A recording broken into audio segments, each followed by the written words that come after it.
Welcome to the Learning Reinvented Podcast, brought to you by myself, Katie Godden. And James Politillo from The Learning Effect. There are lots of learning podcasts out there, but we wanted to do something slightly different. Today sees a special episode because we sat down a couple of years ago and decided to do a podcast, and now, Katie, we've hit 100 episodes. I know, it's crazy. I can't believe we've got to 100 episodes. So what we'll be doing today is taking a little bit of a look back to why we set up the podcast, what we've achieved during the 3 years or so we've run the podcast, and what we want to do from episode 101 onwards.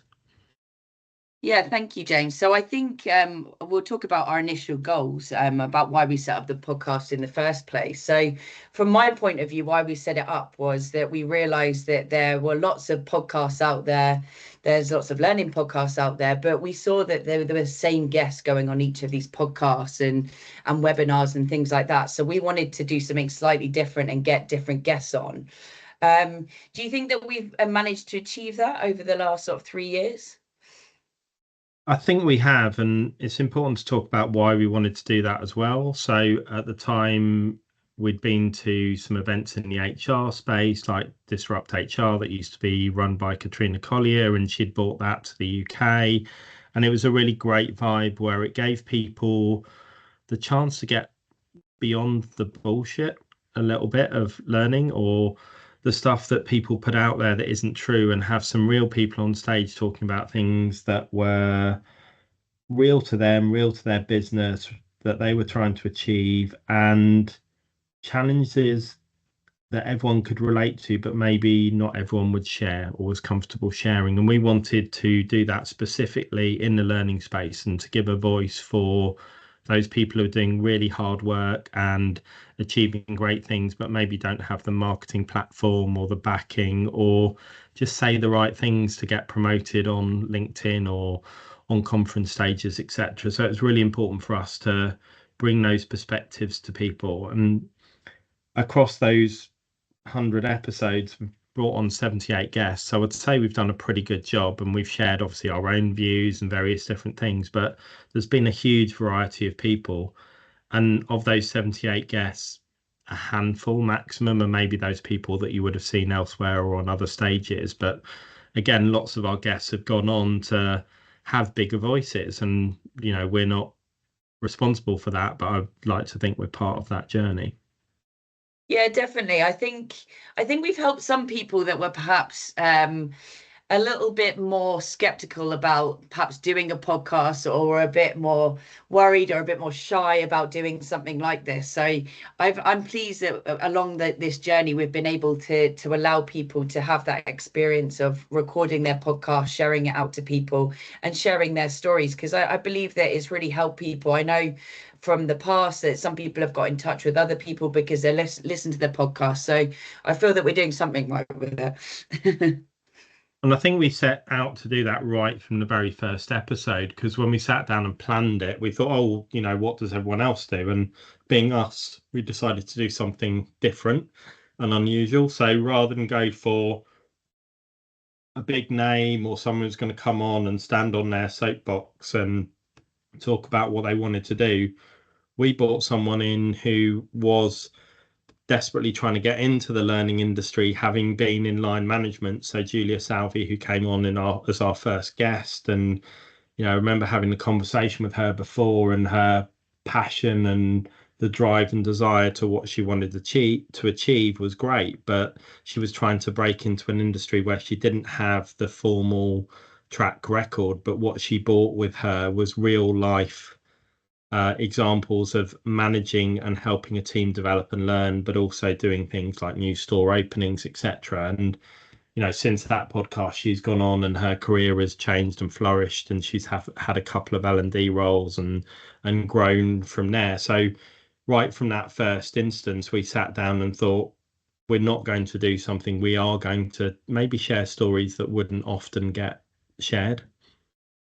Yeah, and I believe that they're quite helpful having those stories, because I think some people have been quite honest with their learning journeys for themselves, their businesses, and when you're working in a business, in an organization, you feel probably quite isolated and you're not entirely sure what other people are doing. You see LinkedIn and like all social media, you see the good parts of everything, but you don't necessarily see the struggles and the challenges that people are facing. So I think we've allowed people to show that and articulate that via the podcast and actually speak about the challenges that they're facing, how they've overcome those, the solutions that they've come up with. And we've seen that from people working internally, but also we've had lots of suppliers on that can help resolve some of those problems as well. So we've had a real mixture of people on. Absolutely. And I think it's where we've had suppliers on, I think they've brought a really interesting perspective, because it's not necessarily about promoting their product. Obviously, for anyone who runs a business, talking about your product becomes part of it. But I think what they brought is a perspective of people who've seen a problem and had the passion and creativity to develop a solution to solve that challenge. And even if you don't go away and think, oh, I've listened to that person delivering that particular point, or talking about their product, or talking about their area of passion, because they're not talking about their products. But I think what that does is help raise in people's heads an awareness of the problem, maybe that there's different solutions out there. That product may not be for them, and often isn't, but it again helps people have a broader perspective as to what learning can be. Because often in one business, or even in one industry, lots of people are staying in industry, they think they're unique and special. But when you go, and we know from our clients and from the histories of our jobs, that working across different sizes of business, different industries, different almost management styles of businesses as well, that startup or a PLC or a charity or whatever, there's different contexts you're operating in, which make it really different into what you're delivering. And seeing those different things that people are passionate about, what they've taken on, I think just helps round out learning people, and maybe gives you a different perspective to this veneer that often is presented on conference stages, or everyone talking about skills one year, AI the next, etc. Whereas our podcast is much more geared in the real world, where we've talked about AI. We've had people who've gone on and actually used that AI to build out bots, or done really interesting stuff. And this was way back when, where before chat GPT had become something that everyone understood. We were right at the start of that, but bringing someone who'd taken that passion and was early adopter and was trying to advocate that in others. So I think there's been some really interesting stories we've shared.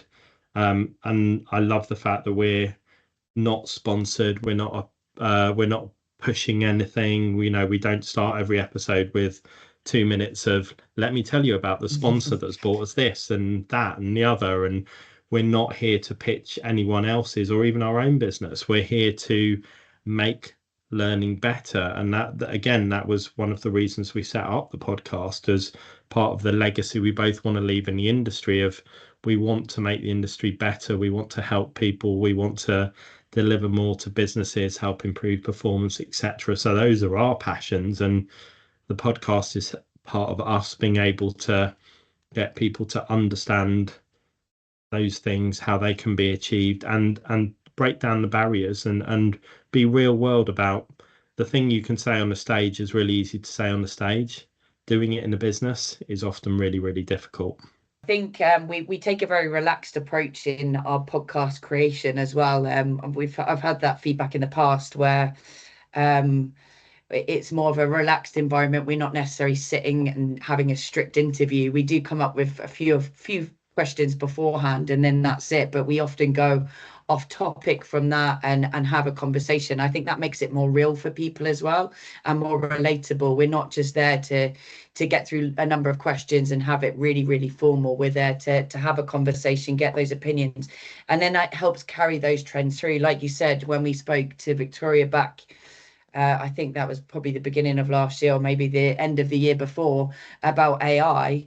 That was at the very kind of start of that coming in, but then we've managed to keep that trend throughout. And even when we're talking about perhaps leadership training, we're still bringing in AI, and we're keeping those trends there, and making sure we're keeping what's happening in the real world relevant to our podcast as well.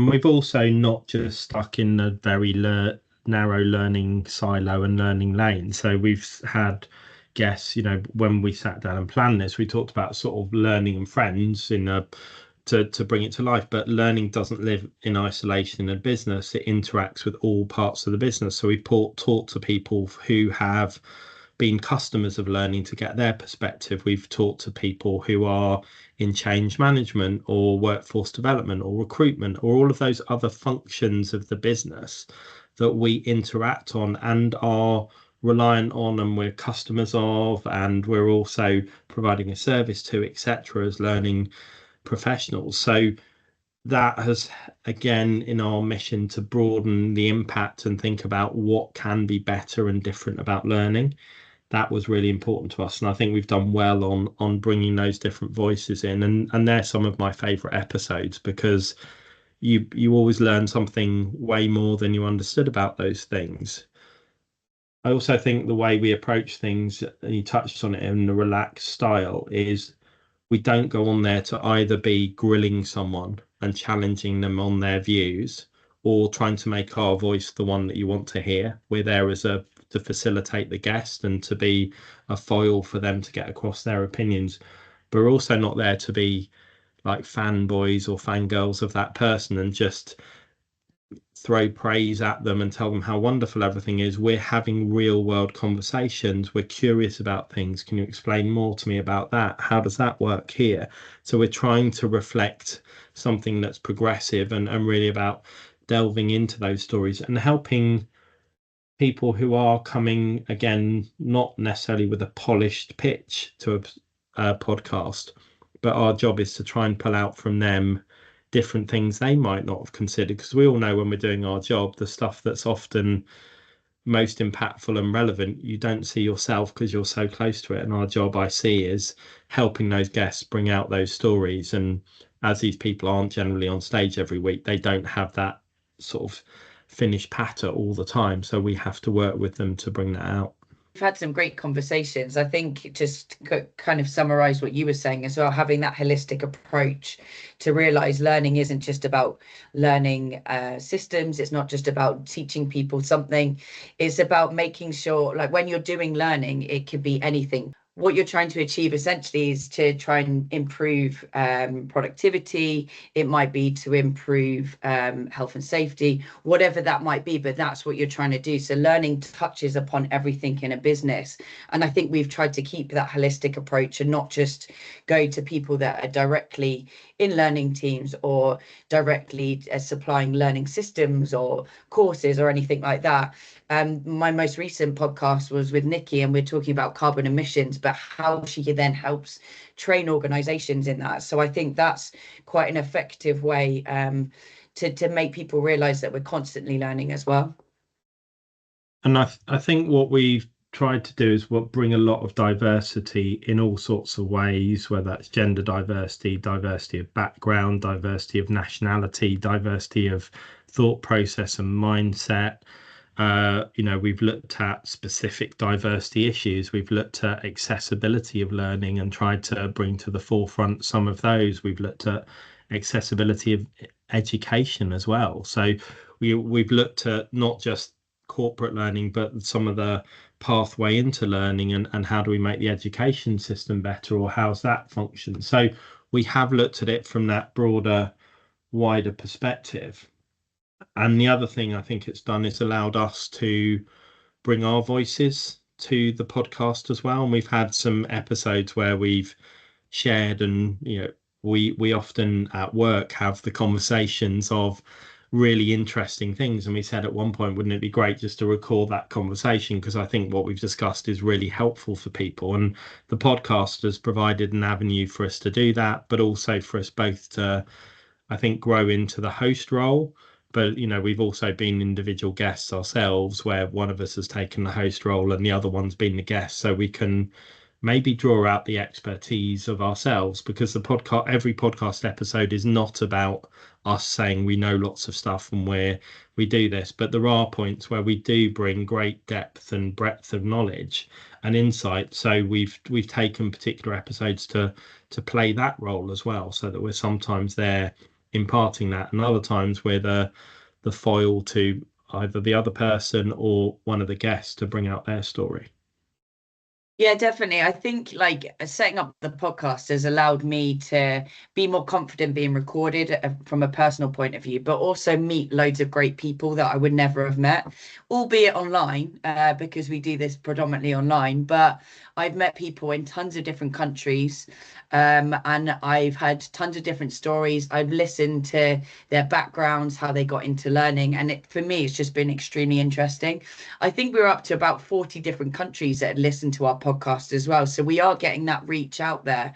So it's been great to have those connections, and hopefully going forward, we can carry that on. Absolutely. And I think as we look forward to episode 101 onwards, it's thinking about what have we achieved so far and what do we want to achieve or do differently, because we need to keep constantly changing things up. As we know, rolling back to before the podcast was launched, the world was a very, very different place. So how do we pick that up, reflect those challenges, continue to evolve, maybe change the stories a little bit? But I'd like to think that most of our back catalogue even will have continued resonance and relevance, because we're talking about things that don't really change, but you can pick up huge tips from any one of our podcast episodes. But we'll look to do some new and different things as we go forward. I think when we first started the podcast, like you said, the world was completely different because we were coming out of the COVID pandemic. Lots of people were still working at home. It wasn't particularly hybrid, but now, a few years later, we are seeing more people going back into the office. We're working in a more hybrid way, but lots of countries have now gone into a recession. You see politics, that's all changing. So that impacts us and businesses alike. So we're going to see changes in budgets, and as always, learning always gets hit by that. So I think this allows us to have more guests on to talk about how they're going to get through those budget changes, how they're going to come up with solutions where budgets are perhaps smaller, but they're still having to deliver the same amount of productivity. So yeah, that's what I'd like to see going forward, to continue to be able to help and give great advice to people. Absolutely. And I think one of the learnings I've had from the podcast is I hadn't realized quite how difficult it sometimes is for people who are internal in big organizations. So senior learning roles, junior learning roles, roles associated to learning, to come and talk openly and confidently about what they do. So there seems to be, for lots of people, they have internal policies that don't let them do it at all, or they have very like sign-offs or restrictions. And there's also sort of a fear factor of putting themselves out there that seems to be higher for those people who are in some of those big organizations.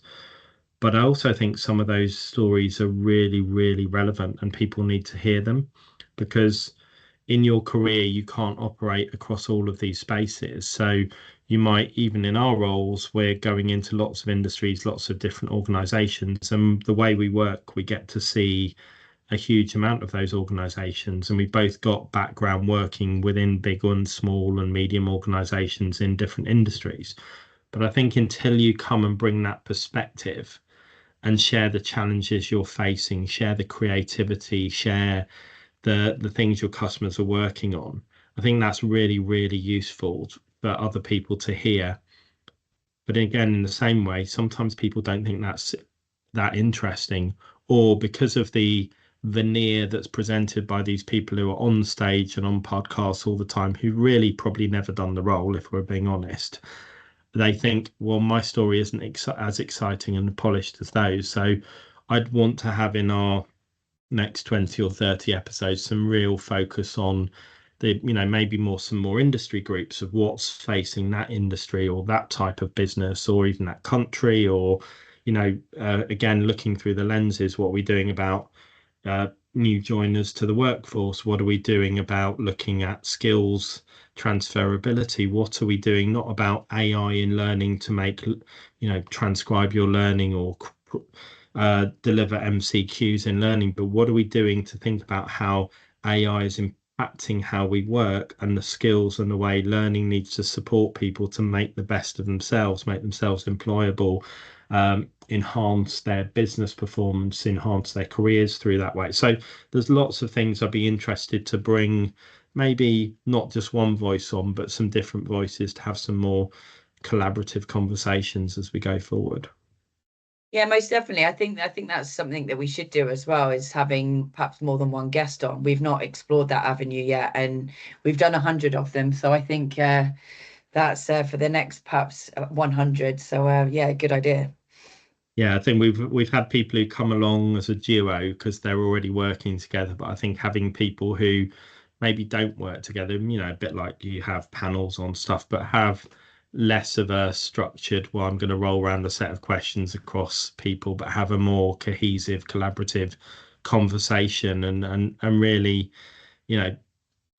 talk and delve into some of those issues and look at the different things and bring those challenges to life and share people with different perspectives. Most definitely. And I think if you're listening to this podcast and you'd like to be a guest, or you've heard something that's of interest, please do get in contact with us. And we're more than happy to have those initial conversations and see how we can get you on the podcast. So that would be great. And if you are a listener, whether a one-off or regular, please let us know what you think as well. The more feedback we get, we can do things differently.